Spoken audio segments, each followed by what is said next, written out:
Salut tout le monde, j'espère que vous allez bien, j'espère que vous avez passé un bon UFC 308. Moi j'enregistre ça au petit matin, tranquillement, ça fait beaucoup de bien de pas devoir faire une nuit blanche et de pouvoir faire ça tête reposée le matin, tranquillement, petit café. On a gagné 1 heure en plus, c'est incroyable. Superbe soirée, j'ai trouvé de mon côté en tout cas très divertissante, beaucoup de beaux moments, beaucoup de moments qui vont rester marqués, beaucoup de moments qui vont définir les intrigues de futures divisions aussi. Enfin c'est une soirée qui semblait importante sur le papier, qui l'a été dans les faits, donc ça c'était vraiment très appréciable. Au prono, 8 sur 11 vis-à-vis de ceux de la preview, je me suis un peu chié sur la fin, mais globalement, pour une fois, je m'en suis bien tiré. Comme vous manquez pas de me dire quand je me suis chié dans les commentaires, là cette fois-ci, je tiens à le dire, je m'en suis plutôt bien tiré. Je vais pas revenir sur tout, vous connaissez, comme d'habitude, on va revenir sur quelques combats, même pas tous ceux de la preview, en vrai, je vais passer vite sur les combats un peu moins importants pour garder ça concis et arriver vite à ce qui intéresse tout le monde. Je vais commencer quand même par ce combat entre Rinat Fakhretdinov et Carlos Lille. J'évoque ce combat rapidement parce que c'est un vol, un des plus évidents de l'année selon moi. Carlos a nullifié la lutte de Rinat pendant 15 minutes, il l'a beaucoup plus touché sur les pieds, il a fait mal, décision incompréhensible. Pour moi, il avait peut-être même gagné tous les rounds. C'est hallucinant d'avoir ce genre de niveau de jugement à ce niveau-là de compétition. Encore une fois, là on est face à des juges qui, je vais pas utiliser le mot de corruption parce que c'est un mot qui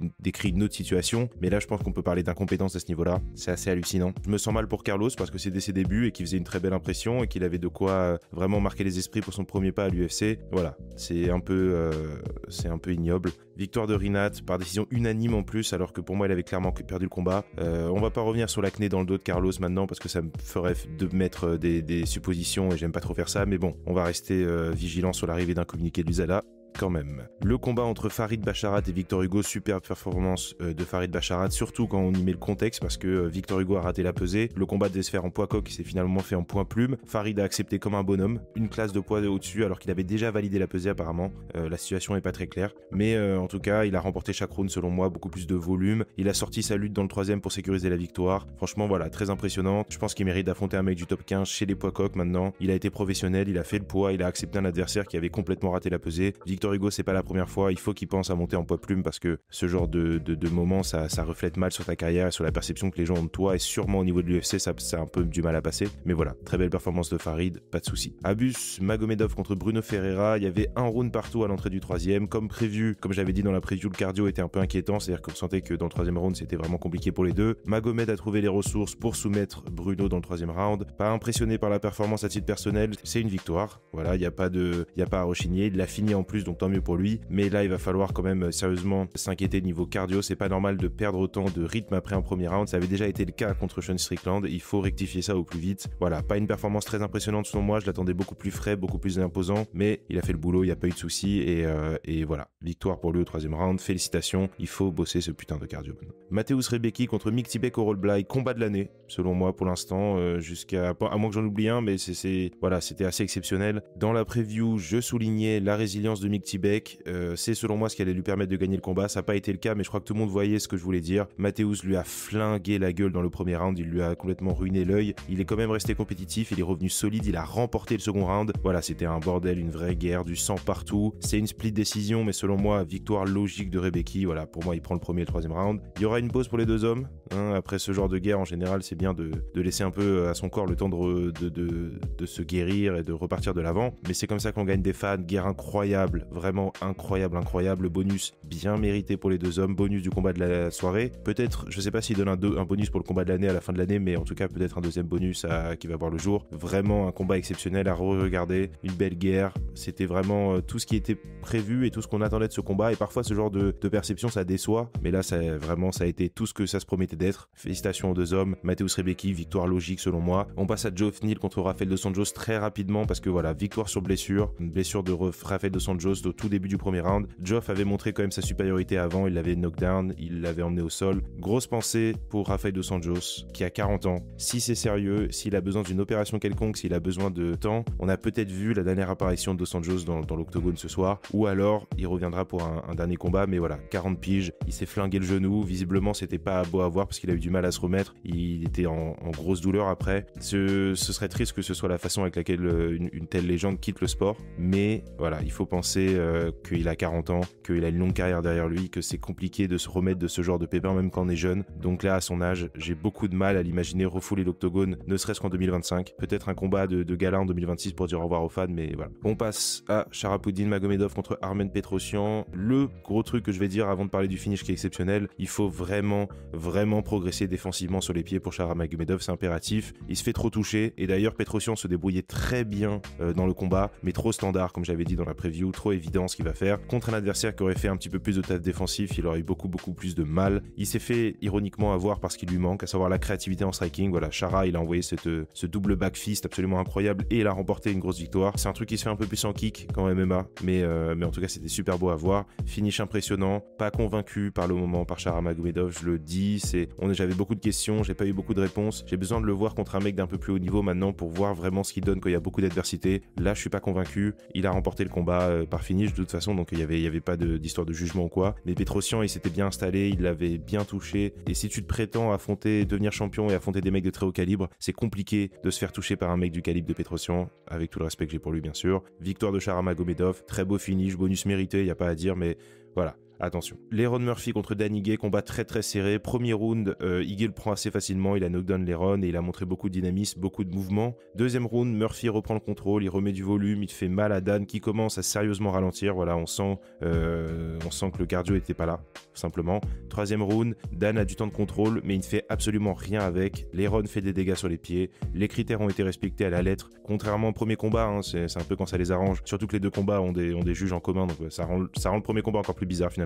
Victoire logique de Leron selon moi contre un adversaire coriace. Il m'a pas impressionné outre mesure, mais félicitations à lui. Pas certain que ça suffise contre l'échelon supérieur des combattants. Ce qu'il y a au-dessus de lui pour l'instant chez les poids plumes, c'est quand même du très haut niveau. Il a demandé à affronter Josh Emmett. Moi je comprends la logique de cette requête parce qu'il est un petit peu vieux, parce qu'il est mieux classé que lui, tout ça. Mais attention aux fausses bonnes idées, il y en a plus d'un qui ont rogné le sol contre lui. Pour moi, il va falloir montrer un petit peu plus que ce qu'il a montré ce week-end, mais il s'en sort à chaque fois, Leron Murphy, donc félicitations à lui. Pour moi, décision logique, il a fait plus de dégâts dans le deuxième et dans le troisième, mais voilà, attention. On passe au combat entre Magomed Ankalaev et Alexander Rakic. Bonne performance de Magomed Ankalaev. Moi, j'ai vu certaines personnes dire que c'était un combat un petit peu ennuyeux, mais là, les mecs, on est en lourd léger. Les gars, ils ont ni la vitesse, ni le débit des poids légers, hein. C'est pas les mêmes KT. Combat appliqué de Magomed, il a selon moi perdu le premier de justesse, mais après, il a justement mis un peu la pédale d'accélérateur, il a cherché le finish, il a un peu plus chassé Rakic. Il l'a pas eu, ce finish, mais bon combat de sa part quand même. Rakic, il a pas démérité, bon premier round, mais quand il a pris quelques coups bien sentis, je pense qu'il a senti un peu la puissance et on l'a senti un peu plus fébrile, un peu plus hésitant. Bonne performance de Magomed, suffisant pour obtenir Pereira, c'est Dana White qui l'a dit en conférence de presse. Par contre, ce genre de performance ne sera pas suffisante pour l'inquiéter, ça c'en est certain. Ça c'est pour un autre jour, évidemment, on pourra évoquer le reste de la palette technique de Magomed quand il s'agira d'affronter Alex Pereira. On se doute qu'il va pas striker comme ça. Pas la performance du siècle, performance solide de patron contre un mec de très haut niveau. Il a fait ce qu'il avait à faire pour gagner le combat. Selon moi, il est temps qu'il ait une chance à la ceinture.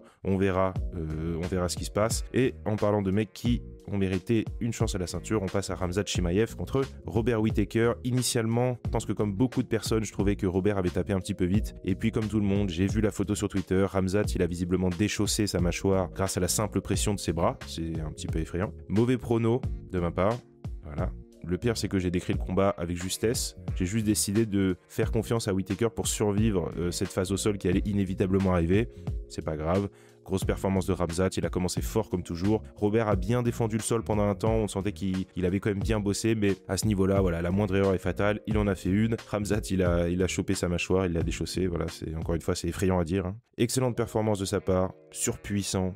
On n'a pas beaucoup plus d'infos sur où il en est niveau cardio ou niveau striking, mais bon, pas besoin de ça si tu peux finir le combat en 3 minutes à chaque fois. Title shot, mérité selon moi. En conférence de presse, Dana n'était plus si sûr de donner la prochaine chance à Strickland, donc voilà, restons connectés là-dessus. Whittaker, je connais pas ce genre de blessure, je sais pas du tout combien de temps d'absence il aura, mais c'était assez impressionnant visuellement, donc on pourrait suggérer qu'il en a pour quelques temps quand même. Chimaev, on verra quand il pourra revenir, c'est pas une question de dégâts pour lui, mais comme on sait, c'est plutôt une question de visa, c'est plutôt une question de possibilité de voyage. visage. On sait que l'UFC marche un peu sur des œufs sur ce sujet-là, mais voilà, Chimaev, il me semble qu'il ne peut pas combattre n'importe où. C'est dû à ses liens avec Kadyrov, c'est dû à d'autres choses, mais voilà, c'est une situation qui est quand même gardée très très très privée pour l'instant. En tout cas, ce soir, il a fait une nouvelle performance de patron. C'est évidemment sa victoire de référence à date, selon moi, parce que Robert Whittaker, c'est quand même un très très très très très gros morceau. Même si voilà, déjà les gens commencent à dire Robert Whittaker, tout ça.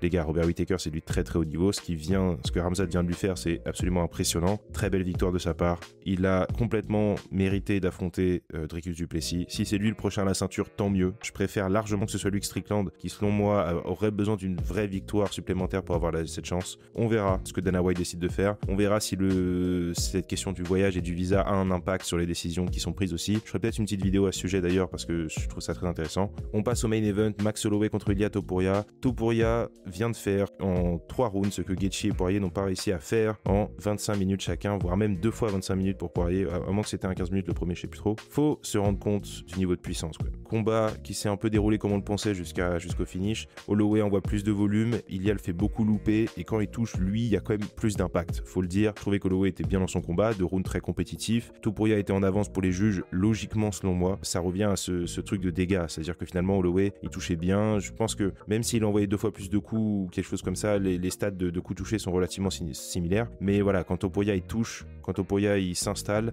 ça fait quand même beaucoup plus mal. Voilà, c'était assez évident. Ça change rien de toute façon puisqu'il y a eu cette grosse séquence finale dans le 3e. Il a fait mal à Max sur une combinaison. Max on sentait que voilà, il a pas réussi à se remettre dedans immédiatement. Il a chassé le finish, il a réussi à le mettre KO. Rien à redire, absolument exceptionnel. Topuria il vient de mettre KO Volkanovski et Holloway dans la même année civile.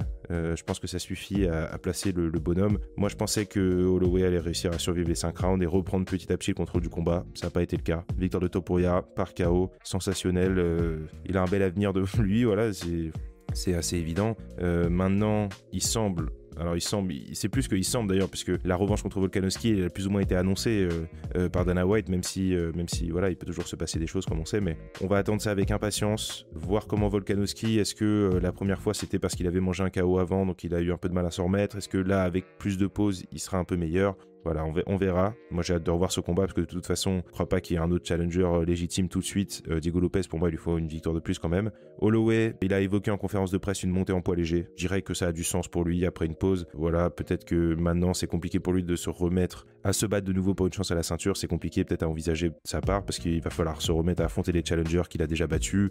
Voilà, ça n'a juste pas de sens pour lui là où en poids léger, il y a plein de combats frais à faire pour lui, surtout qu'il est encore champion BMF. Donc du coup, il y a plein de trucs intéressants qui peuvent avoir lieu là-dessus. Félicitations à Ilia Topuria. Finalement, on peut rien dire, on peut juste s'incliner devant une telle performance, devant un finish pareil contre un adversaire qui n'avait jamais été fini. Qu'est-ce que je peux dire de plus sur cette carte? C'était une belle soirée. Moi, j'ai passé un bon moment. Voilà, c'était une bonne soirée. Moi, j'ai passé un bon moment. J'espère que vous aussi. J'apprécie ces soirées aux horaires européens. C'est vraiment très très très très simple pour mon organisme parce que après, faut se remettre le dimanche. Après, faut se remettre à bosser dès le lundi. C'est un peu compliqué. Là, je me suis bien. Je suis reposé.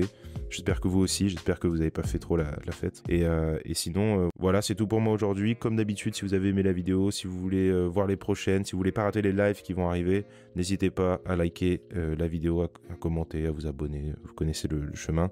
Et nous, on se reparle bientôt. Salut tout le monde.